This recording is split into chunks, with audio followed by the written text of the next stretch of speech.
जय श्री राधे। जागरण 14 अगस्त 2021। बेतुका आरोप। गति 80 शब्द प्रति मिनट। कुल शब्द 435। प्रारंभ करें। राहुल गांधी और अन्य कांग्रेसी नेताओं को यह सामान्य समझ होनी ही चाहिए कि किसी दुष्कर्म पीड़िता की पहचान उजागर करना अनुचित है। ऐसा किया जाना किशोर न्याय अधिनियम के साथ साथ जिस पॉक्सो अधिनियम के तहत भी अनुचित है, वह तब बना था जब केंद्र में कांग्रेस की ही सरकार थी। राहुल गांधी और अन्य कांग्रेसियों को यह भी पता होना चाहिए कि किसी दुष्कर्म पीड़िता की पहचान उजागर करने के मामले में पहली बार कार्रवाई नहीं की गई। ऐसा पहले भी किया जा चुका है और यदि कांग्रेस जन इससे अनभिज्ञ हैं तो यह उनकी नादानी ही है। इसमें कोई दो राय नहीं कि दिल्ली में दुष्कर्म की शिकार एक बच्ची के स्वजन की फ़ोटो ट्वीट कर राहुल गांधी ने गलती की। कायदे से इस ओर ध्यान दिलाए जाने पर उन्हें अपनी गलती स्वीकार कर लेनी चाहिए थी। कोई नहीं जानता कि उन्होंने गलती मानने के बजाय उस पर अड़ना क्यों बेहतर समझा।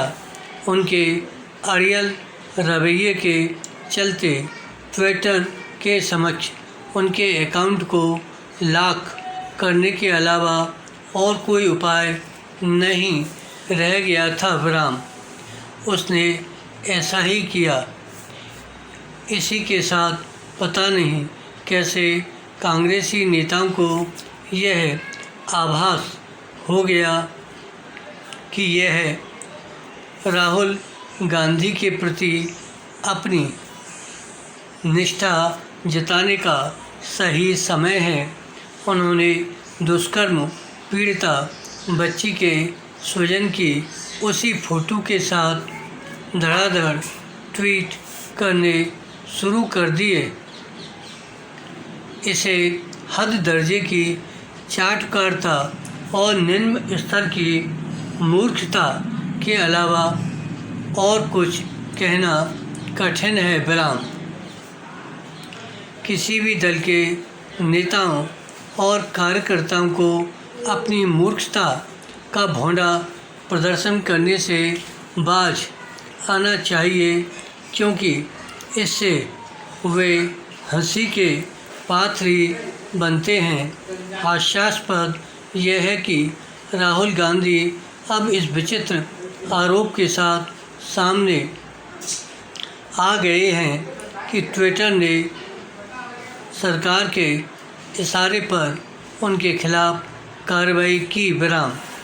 इसी तरह की बात प्रियंका गांधी, वाड्रा समेत अन्य कांग्रेसी नेता भी कर रहे हैं और इससे परिचित होने के बाद भी कर रहे हैं कि कुछ दिनों पहले तक खुद केंद्रीय मंत्री ट्विटर को उसकी मनमानी के लिए कोस रहे थे। कुछ समय पहले जब ट्विटर ने तत्कालीन केंद्रीय मंत्री रविशंकर प्रसाद का अकाउंट लॉक कर दिया था और उपराष्ट्रपति वेंकैया नायडू के अकाउंट से ब्लू टिक हटा दिया था, तब कांग्रेस जन मज़े लेने के साथ सरकार पर तंज कस रहे थे। आखिर जो ट्विटर अपनी मनमानी से सरकार को तंग कर रहा हो, उसके बारे में कौन यह मानेगा कि वह सरकारी तंत्र के इशारे पर राहुल के खिलाफ काम कर रहा है। वास्तव में इससे बेतुका आरोप और कोई नहीं हो सकता कि सरकार के कहने पर ट्विटर ने राहुल और अन्य कांग्रेसियों का अकाउंट लॉक किया। विराम। धन्यवाद।